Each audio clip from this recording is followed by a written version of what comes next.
লাল লাল কষা হাঁসের মাংস কে কে খেতে ভালোবাসো অবশ্যই জানাবে। তো আজকে আমাদের হয়েছিল কষা হাঁসের মাংস। তো প্রথমেই আমি তেলগুলো দিয়ে আলুগুলো ছেড়ে দিয়েছিলাম, তাতে পরিমাণ মতো হলুদ দিয়েছিলাম, তার একটু পরে লবণ দিয়েছিলাম, আর আলুগুলোকে আমি একটু ভালো করে ভেজে নিচ্ছিলাম।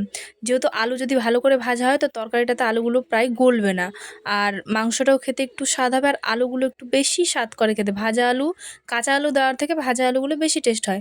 তারপর আমি ভাজা আলুগুলো উঠিয়ে নিয়ে এক এক করে তার মধ্যে তেজপাতা দিচ্ছিলাম, পাঁচফোড়ন দিচ্ছিলাম, আর একটু জিরা দিলাম। তারপরে পেঁয়াজগুলো দিয়ে দিলাম। এবার পেঁয়াজগুলোকে লাল লাল করে ভাজার পালা। লাল লাল করে ভাজা হয়ে গেলে এর মধ্যে আমি দিয়ে দেবো মশলা।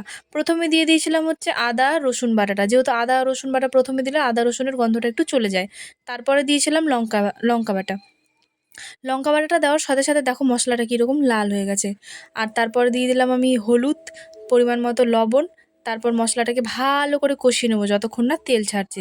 মশলা থেকে তেল ছাড়া হয়ে গেলে আমি এর মধ্যে একটা একটা করে, মানে একটা একটা করে প্রায় না বলতে গেলে অনেকগুলো করে মুঠ করে নিয়ে নিয়ে মাংসগুলো দিয়ে দিচ্ছিলাম। যেহেতু 4টা হাঁস কাটা হয়েছিল, অনেক মাংস, মিনিমাম প্রায় কড়াইটা, এত বড় কড়াইটা প্রায় ভরে গিয়েছিল। তো আমার এই দেখো হাঁসের কষা হয়ে গেল মাংস। আর এর মধ্যে আমি কষানোর জন্য জল দিয়ে দিলাম। ঝোলগুলো প্রায় আমার ফুটছে। তো ঝোল ফুটা হয়ে গেছে, তো আমি এখানে গরম মশলা দিয়ে দিচ্ছিলাম। তো আমার হাঁসের রান্না কমপ্লিট। ভালো লাগলে লাইক সাবস্ক্রাইব করে